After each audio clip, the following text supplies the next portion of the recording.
அல்லவோ.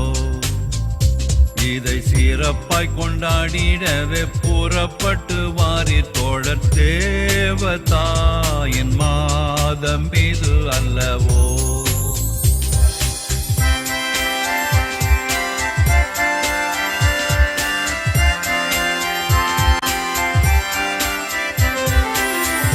உள்ள மானிடர்க்கு தேவதூதன் தந்த அன்னை புண்ணிய வரங்கள் எல்லாம் கொண்ட அன்னையே. பூவில் உள்ள மானிடர்க்கு தேவதூதன் தந்த அன்னை புண்ணிய வரங்கள் எல்லாம் கொண்ட அன்னையே. அவளுடன் நாம் எல்லோரும் தேவமாரி பாதம் கூடி, அவளுடன் நாம் எல்லோரும் தேவமாரி பாதம் கூடி ஆனந்தம் மிகுந்த பல கீதங்களை பாடுவோமே. தேவதாயின் மாதம் இது அல்லவோ. இதை சிறப்பாய் கொண்டாடிடவே புறப்பட்டு வாரி தோழர் தேவதாயின் மாதம் இது அல்லவோ.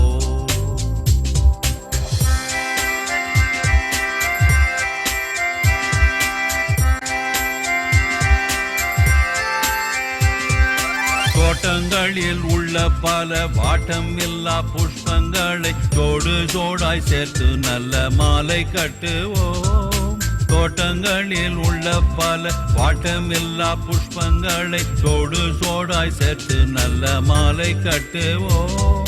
கூட்டமாய் எல்லோரும் சேர்ந்து வீட்டில் உள்ள பேரை சேர்த்து, கூட்டமாய் எல்லோரும் சேர்ந்து வீட்டில் உள்ள பேரை சேர்த்து கோயிலுக்கு சாயரட்சி ஆவலுடன் போவோம் வாரி. தேவதாயின் மாதம் இது அல்லவோ.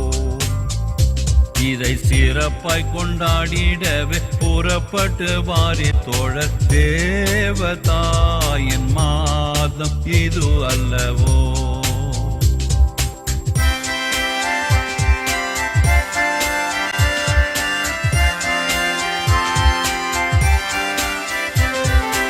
ஒவ்வொரு வீட்டார்கள் எல்லாம் ஒவ்வொரு நாள் சிறப்பிக்க ஒப்பந்தமே செய்தால் ஒரு தப்பு இல்லையே. ஒவ்வொரு வீட்டார்கள் எல்லாம் ஒவ்வொரு நாள் சிறப்பிக்க ஒப்பந்தமே செய்தால் ஒரு தப்பு இல்லையே. இவ்விதமாய் செய்தால் பலன் எவ்வளவோ கூடி வரும், இவ்விதமே செய்தால் பலன் எவ்வளவோ கூடி வரும். இந்த மாதம் எல்லோருக்கும் நல்ல அதிர்ஷ்டம் உள்ளதாகும். தேவதாயின் மாதம் இது அல்லவோ. இதை சிறப்பாய் கொண்டாடிடவே புறப்பட்டு வாரி தோழர் தேவதாயின் மாதம் இது அல்லவோ. ஆண்டவரே வணக்கம். மீண்டும் உங்களை சந்திப்பதில் மகிழ்ச்சி. இன்றைக்கு ஒரு சிறப்பான ஒரு தலைப்பா நம்ம பார்க்குறோம் ஆண்டவரே. இனிதேங்களே, அன்னை எப்பேற்பட்ட சீடத்தியாக இருந்தாங்க, அவர்களை வணங்குகிற நாம, பின்பற்றுகின்ற நாம எப்படிப்பட்ட சீடர்களாக இருக்க வேண்டும், அன்னையிடமிருந்து என்ன கற்றுக்கொள்ளலாம் என்பதை பற்றி உங்களுடைய சிந்தனை. கன்னிமரியாள் இயேசுவின் தாய். தாய் எப்படி தன்னுடைய மகனை பின்பற்றுவது? மகனும் மகளெல்லாம் பெற்றோர்களை பின்பற்ற வேண்டும் தான் உலக நடப்பில் பேசுவாங்க. ஆனால் ஆன்மீகத்தில் இது ஆப்போசிட். கொஞ்சம் வேறு விதமாக சொல்லணும். கன்னிமரியாள் இறைவனின் மகள், கன்னிமரியாள் இயேசுவின் தாய். இந்த நிலையிலே நாம் எல்லோரும் இயேசுவின் சீடர்களாக அப்போஸ்தலர்கள் காலம் தொட்டு இருப்பது போல, இயேசுவை பின்பற்றுகின்றவர்கள் எல்லோரும் இயேசுவின் சீடர்களாக இருக்க வேண்டும் என்கின்ற ஒரு உண்மை இருப்பது போல, இயேசுவை பின்பற்றுகின்றவர்களாம் யாரு? இயேசுனுடைய தாயும் இந்த உலக மக்களுள் ஒருவள் ஒருத்தி என்று சொல்வது போல, இயேசுனுடைய தாயும் இயேசுவை பின்பற்றுகின்ற சீடத்தி தான். இயேசுவை விட ஒரு பெரிய நிலையில் இருந்தாலும், தாயாக இருந்தாலும், கடவுள் என்ற முறையிலே, தன் மகன் கடவுள் என்ற முறையிலே, அந்த கடவுளுக்கு முதல் சீடத்தி யார் என்று கேட்டால் கன்னிமரியாள் தான், சூசை தான், செயின்ட் ஜோசப் தான். பெற்றோர்களாக இருந்தாலும் தன்னுடைய பிள்ளைக்கு சீடர்களாக இருந்தார்கள் என்பதுதான் நாம் எல்லோரும் புரிந்து கொள்ளக்கூடிய ஒன்று.